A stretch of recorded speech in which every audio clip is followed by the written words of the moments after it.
It never rains, but it pours. Do keep the wolf from the door.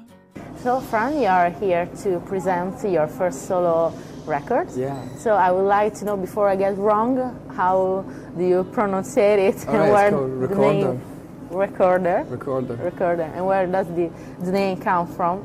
It's written in a particular way. Yeah, I had a song on the album called Wreckorder, spelled W-R-E-C-K-O-R-D-E-R.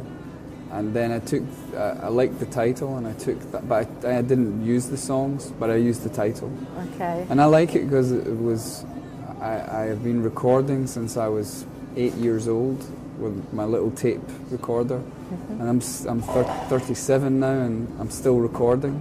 This is your first solo album, so I would like to know why it was the right time to make it, and even though you've always written the lyrics in Travis and the sound is quite similar, is there any particularity which is probably from you? I was bored, so I just wanted to change. I wanted to do something a bit different, and I wanted to go out by myself. I didn't want to do it really with another band. I just wanted to go out and touch base with people and go out, and it's easy to do it by yourself. When you have a band, there's a crew and you end up going on the road with 15 or 16 people. You have a tour manager, lights, sound, guitar tuners, and, guitar techs, and every kind of thing. So I just wanted to be by myself. And what the band told you about your solo record? They haven't said anything. Did they supported you? Or? I don't know. They haven't said anything. Okay. So I don't know if they like it. So I asked them if it was cool, if they were cool, and they said yeah, they were cool. But then I sent them the album and I've not heard anything from anyone. Wow. So maybe not. I don't know. Okay. I have to ask you about the artists that you host on your record. So tell us which are they and how the collaboration started and how did you manage with them to work with them? Cool. I on the album I do a duet with a girl called Nico Case. She's great, and I saw her playing in Berlin last year or the year before last, and after the show I went up to her and said, would you be into doing a duet with me? And she knew my band and she knew me and she said yes. Yeah. And the other collaboration was with Paul McCartney, the bass player of the Beatles, and a really big hero. And I had written a song and I thought, who would be the best bass player to get on this song? And I thought Paul McCartney, so I emailed his office. But you knew him before, maybe? Yeah, oh yeah. Well, not like I could call Paul up and say, hey Paul, how you doing? Okay. But he knew me and I knew him, because in Britain the music business is very small, and if you become a big band, then if you're around long enough, you pretty much get to meet everyone because it's small. And then, yeah, I emailed him. He emailed me back saying he loved the song and he would love to do it. He plays on a song called As It Comes, and so I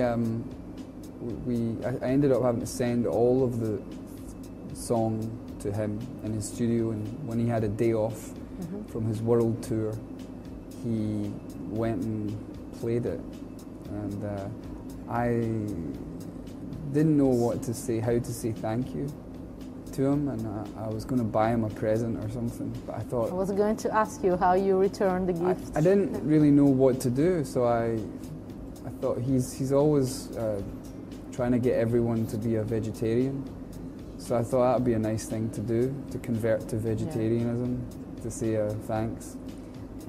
So that's what I did, and I'm a vegetarian now.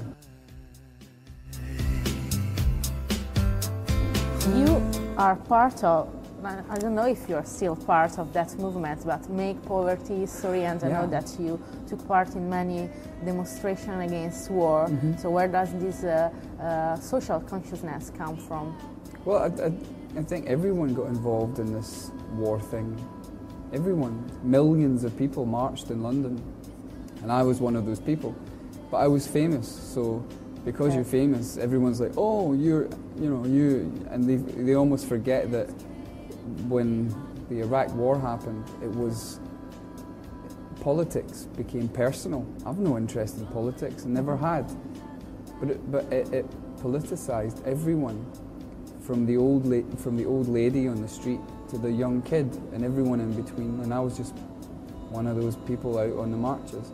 I wrote a couple of songs about it because I felt it was there, it was part of what was going on, and that's what I write about, things that affect me. We were very public about it. We did the MTV Europe Awards with naked protesters, and this was my idea, and I loved it. And then we were the only band to do it. And I think it's hard for bands because, for instance, at that time, Radio 1 would not play anything by any, like, that mentioned any war or anything to do with war. You were not going to get played on the radio. You weren't really part of Britpop, but I have to ask you, do you agree if I tell you that it was the last great movement and scene in England? I would agree, What happened was the majors took over, and when the majors take over, it's only a matter of time before everything becomes diluted and it changes. And I think Travis came along right at the end of Britpop, and we were almost... the Man Who was the last Britpop record and the first record of a new thing, which bore bands like Coldplay and Keane.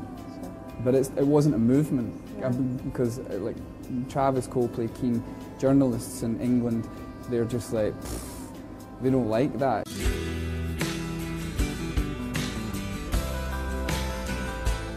Is there any new band, according to the fact that you're saying in the future